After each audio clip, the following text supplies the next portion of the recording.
welcome back to my channel, to another episode of Chatting With, my series where I interview my friends who are total badasses, killing it in their careers. And today on my channel, I'm so excited to have Erika Fox. I'm so happy to be here. We're finally making this happen. We've been talking about it for ages. So excited. So we actually did just address this story on a recent vlog on Erika's channel, and I'll pop a link to it down below. But why don't we tell everyone like how we know each other, how we met, all of that kind of stuff. Definitely. So it's kind of a funny story. So one summer, I think it was my first summer here, my second summer. I think it was my first one. And I was just in one day in Topshop in Soho, and any spare time I had, I was like shopping around. I think I was like pretty dressed up. Like on my days off, I would dress up when I was in the city. And I was just like strolling around Topshop, and then Austen came up to me and asked if she could take my picture for a street style feature, because that's what you used to do on your blog. Yeah, I would like walk around the streets in New York, and like if anyone was wearing a cool outfit, I would literally like chase them down. So good. And I was like delighted with myself because it's my first summer in New York, and I was like dying to meet new people and just like anything fashion related. So I was like so what's the word, like honored. I was like, of course. And then I was like, I actually have business cards, I have a blog as well. And then ever since then we've just kept in touch. I think, did I give you my business card that day? Oh yeah, definitely. Okay. I don't remember what it looked like. I'm sure it was like an old edition of business probably cards. An old one. Yeah, probably. But, yeah. Actually, Tommy has like, I used to always give him like my business cards back in the day, and he's like the only person I think that has like my old business cards. He like still has them, and I look at them, I'm like cringe. Oh, noisy. I look at them and I literally cringe. They were so bad. So you probably had a bad one. Oh, but it's fun to watch them evolve, you know? Yeah. Like, and you look back on like old blog posts and where you started and stuff, and you just you have to appreciate it because it's what got you to here. That's so true, actually. Yeah. I'm sure anyone who's watching this who already knows you kind of knows the gist of it, but for anyone maybe new who's tuning in, would you mind telling us a little bit just maybe what you studied in college and what led you to New York and starting Retroflame? Sure will. So long story short, because it is kind of a long story, but basically I studied marketing and business in college back in Ireland, and then within that course I kind of like took a year out and did a fashion business course as well at the same time. So at the end of 4 years, I had business and like a fashion business background behind me. And then during college and university, I decided to come to New York in my summers and intern at different companies. So I interned at PR firms and Refinery 29. And really it was like those summers that just convinced me that I needed to be here for longer. So I ended up moving back on a graduate visa. In case you're not familiar, in Ireland we obviously have to get visas to come here and be able to work, and it can be kind of complicated, but luckily I figured it out and I came on the grad visa, worked full-time at Vince Camuto, which is a fashion brand here in the city. Worked with them for a year doing like social media management and blogger relations actually.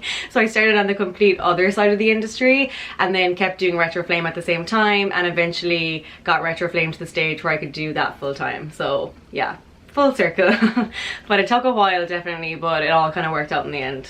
And what was like the biggest challenge about going full-time, would you say? Like what's the change from maybe a 9 to 5 to then doing this? Yeah, I guess, I mean, I was always used to working long hours, because even when I was at Vince Camuto, you know, I'd work there from 8:30 every day until like 6 or 7 every evening, and then I would come home and I would work on Retroflame. So side hustle. Yeah, I think anyone who does that knows the realities, and at the weekends you shoot and you try and do everything.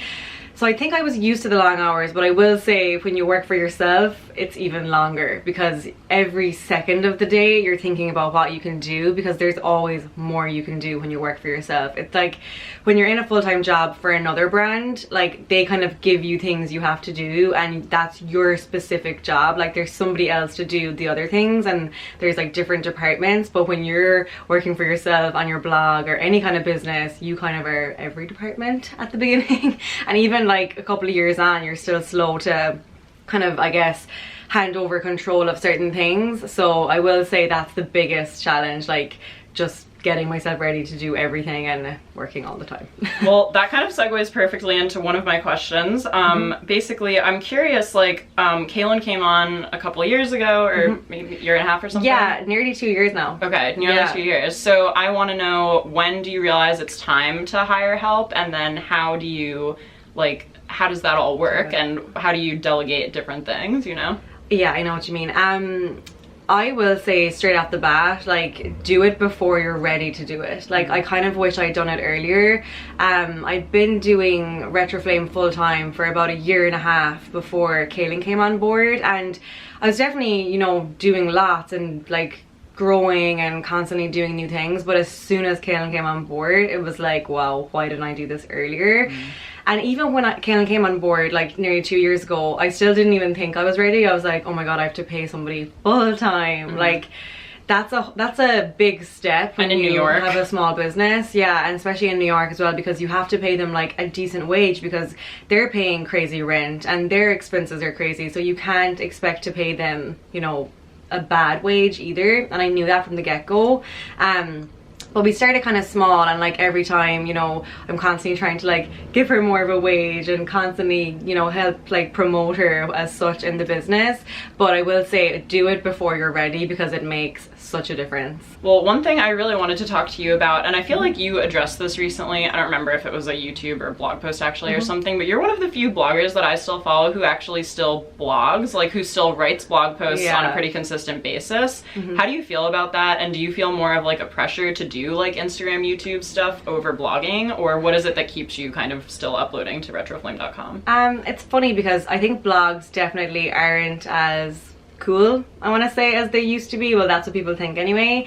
And like at the end of the day, I started on my blog, and of course I've moved into YouTube, just like a lot of us as well, because we kind of have to, because as you say, the pressures are like, you need to be doing video and Instagram and IGTV and all these things. But I will say the main reason that I keep going back to my blog, two reasons I guess. One, because the readership is still there. Like, I still see the readership. So like all this talk that we see that blogs are dead and blah blah blah, I truly don't believe it. I think that some people prefer to read, some people prefer to watch videos. I think it's always going to be that way, and depending where you are, if you're on a bus and you don't have your headphones, you'll read, you won't watch a video. So I think that that's the one reason that I keep doing it, because I keep seeing the readership there. And the second reason is that it's the only thing that I actually own. Like, I don't own YouTube, Instagram, Facebook, Pinterest. Like, none of them are mine. So at the end of the day, if any of them decide in the morning, okay, something's happened, this isn't cool anymore, just like Snapchat recently died, you know, I can't put all my eggs in one basket. So I have to always have something that is mine, and like no matter what happens, I still own that website and I can put whatever kind of content on there that I want. And I think that's like super important to remember. Yeah, I totally agree with you. I would say that and your email list are probably the two like biggest things, because those are going to be like your most loyal like subscribers, the people who want to like catch up every week and see what's going on. And if you ever like want to sell, whether it's like the blazer or whatever, like services or products, whatever, they're going to be the first ones who like respond to it. And speaking of, you know, services, products, all of that, you've always kind of said that Retroflame isn't where any of this ends. Like, you've always kind of had, Erika's very business oriented, if you can't tell, if you don't know, but she really has kind of the brain where she like thinks ahead so much too, and can really plan out like her next steps and everything. So I'm just curious, like in an ideal world, like what is next? Yeah, that's a question I literally ask myself on a daily basis, because this is, I don't know if it's a good thing or a bad thing, but I get bored so easily. So like, although I love Retroflame, I'm constantly like introducing new things to it, but then I'm also thinking, okay, what do I want to do next? So I've been doing Retroflame like not full time, but you know, as a hobby plus full time for almost 7 years now. And you know, I love it, but you're always kind of thinking, okay, what else can I do to keep myself like getting up early in the mornings and like wanting to work all day, all night? And I definitely think the answer for me always is I would love to create my own products. I mean, I've had so many ideas over the past year and a half, and I've actually looked into a lot of them, but this is probably a bad thing too, but I'm such a perfectionist, and I still, you know, I want to do the perfect thing, if that even exists, but I really want to do something that's amazing. Like, I don't want my followers to be like, oh yeah, she released this, it's good, it's cool. Like, that's my worst nightmare. Like, I want something to be like, oh my god, that is so perfect for her, we absolutely love it, like this is genius, like this so suits her brand, like whatever. I want it to be absolutely amazing. So I do have one thing that I'm kind of working on at the moment, but I won't say what it is now, but hopefully by the end of the year I'll be able to say more. Well, I know what I want you to do, and I want to see what you guys think about this. Yeah, let me know. If you would buy a homeware line by Erika, comment down below, because that's my something idea. I've been looking into, definitely. That's one of the things. That's yeah. what I would want, definitely. And you know what the main reason for homeware, that the reason that lots of you say the same thing to me, but also it is so hard in America to find homeware. And like cool, affordable, like checking off all the boxes like of what you things want. that are nice but don't cost $600. Like I recently bought a mirror in CB2 and I love it, but it was like $400. Mirrors are so expensive. Mirrors and rugs, I don't know why. Crazy. Whoever makes these, if anyone works in manufacturing, please let us know. I know, I'm gonna look into it, literally. Who of the bloggers and YouTubers and Instagrammers, etc., that you follow, who's like in your mind killing the game right now? Like who's doing an amazing job? I think like straight to mind, I would say Lydia Elise Millen. She's a UK YouTuber. I just think like her growth and the way she's done it has just been so admirable. I also really like Ashley Brooke here in the city. I think she's really cool, and I love that she's like, she started off very fashion focused, but I think I really admire the way she's going into other like not kind of departments and like sections really seamlessly. Like she vlogs really well and she does lots of beauty and stuff, and I like that she's kind of coming full circle. Then in like the fashion space, like on Instagram and stuff, obviously I love Something Navy. I mean, I think she's like everyone's guilty pleasure. And yeah, I'm trying to think who else. I like Damsel in Dior, Happily Grey, Tarmar, another Irish YouTuber. She's really great. I started following her after your guys' video too. She's great. And she's been around for like as long as I've been around, and just to see how like her journey has been on YouTube and like how amazing her videos are now, like gives me hope that someday I'll be able to edit videos like that. Yeah, so she's great. There's so many. I actually am definitely forgetting some of them, but that's the ones that are springing to mind. Okay, but as you say that though, like guys, I'm just so proud of Erika. I just have to like take a minute here because seriously, like when I first ran into her, like, and I started following along, like to watch her like grow in the way that she did, like no one connects to her followers the way that she does. Like I just have to like sing your praises for that. Like people, like when you recommend like products and stuff, we trust you because like you can see you using it, and like there's so much like reason to be excited for you and all that you've done. So hopefully, yeah, I'm like excited to see what else is going to come. And I think that I think one of my big tips as well, if you're new in this industry, if you're starting out, it's like, as Austen said, like you have to have that connection with people.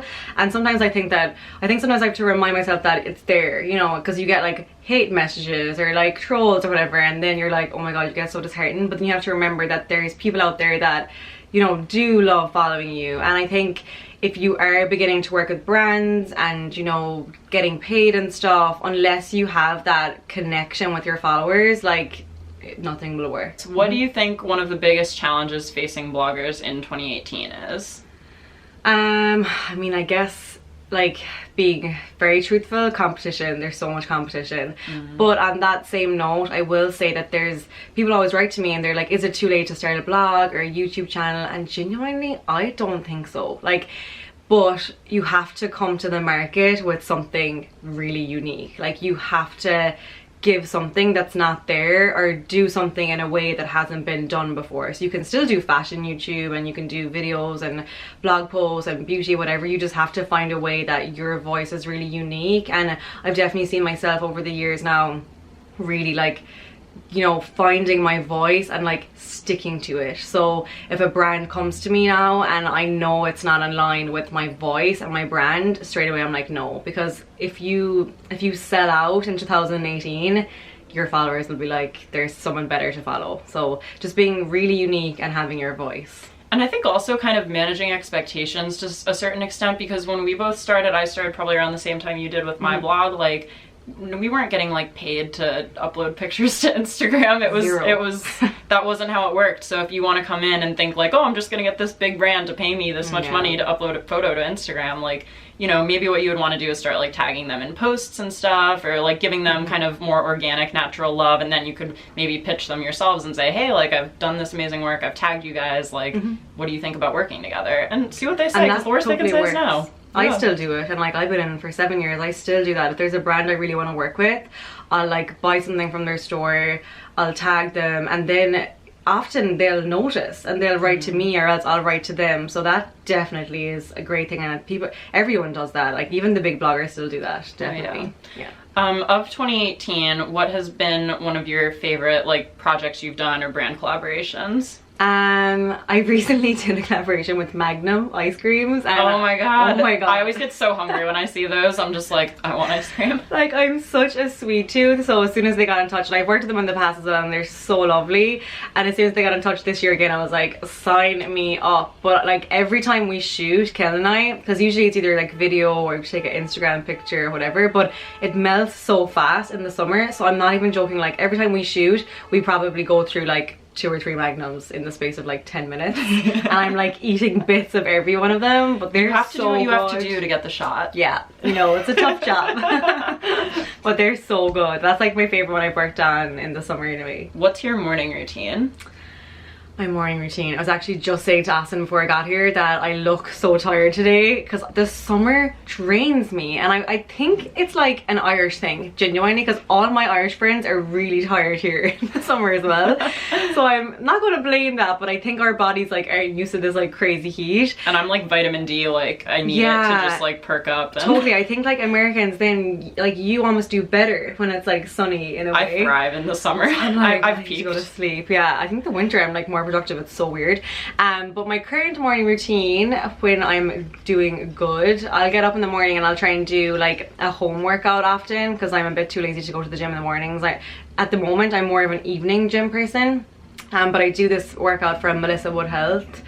She's actually in New York as well, kind of like a health and fitness coach, and I just signed up to her online workouts. They're like $99 for a year, and she puts up new workouts all the time, and they're so quick and easy. So I'll do like 20 minutes in the morning before I like have my coffee and have my food and stuff. So I'll have my coffee, and I love that. That's like my favorite part of the day, and then basically go straight into work. Like I try and leave my apartment for even like 10 minutes for a quick walk and a bit of fresh air before I sit down at my desk because I work from home. But being honest, I don't always get to do that. But I recommend doing that because I do always feel better. But often I'll just like start looking at my emails and then I can't stop. If you're totally off, it's Saturday, you're in New York, what do you do all day?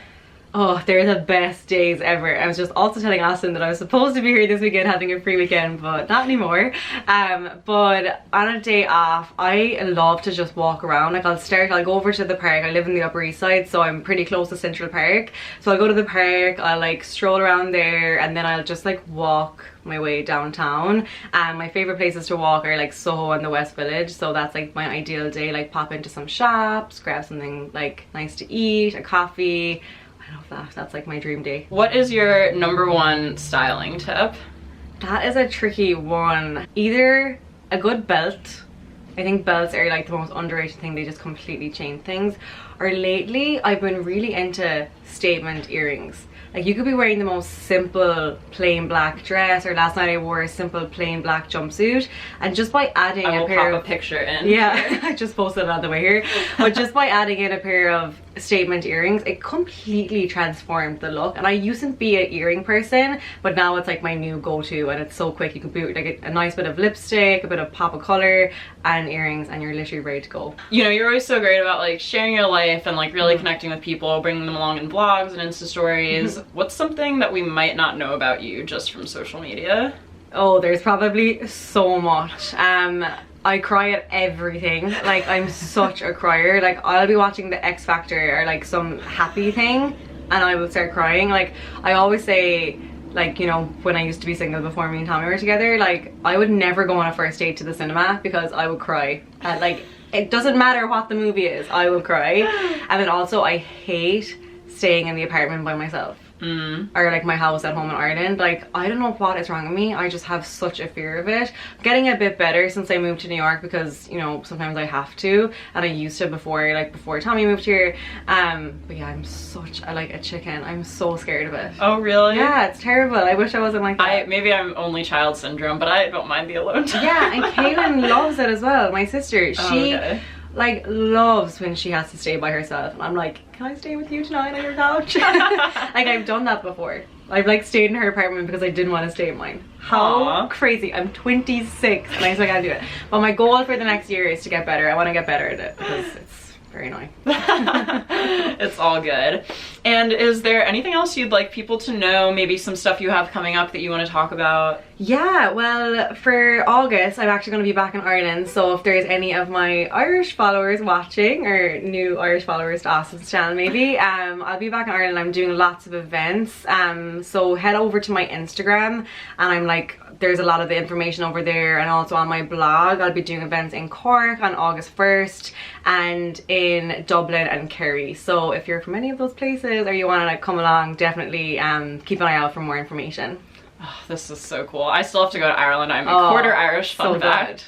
Ireland is great. I love going home. I'm excited to be there now. You have to visit when I'm like there the next time. Yeah, that would be so fun. Yeah, oh my god. Yes, I love it. All right, well, I really can't thank you enough for A, coming all the way to Brooklyn, and B, coming to talk to us, sharing your wisdom with her. Guys, seriously, Erika is like the gold standard of what a fashion vlogger should be in 2018. I stand by that statement. I don't care what anyone says. So definitely go follow her. All of her links will be down below. If you want to check out her blog, her Instagram, she has an amazing YouTube channel. Definitely go see all of that. Check her out. Thank you again so much for coming. Thank you so much. Honestly, this was so fun, and we literally were just saying it went so fast. Like when you're chatting about these things, it's actually so interesting. So big thank you to Austen as well for having me here. You're one of the first people I thought of when I wanted to do this series of who I wanted to talk to. So anyway, thank you guys for watching. Be sure to subscribe to my channel. I put out a new video every Wednesday, and sometimes I throw in bonus ones when I feel like it too, so that's always great. And do give this video a thumbs up if you enjoyed it, so we know to make more chatting with videos in the future. And I hope you all have an amazing rest of your day, and we'll see you in the next video. Bye.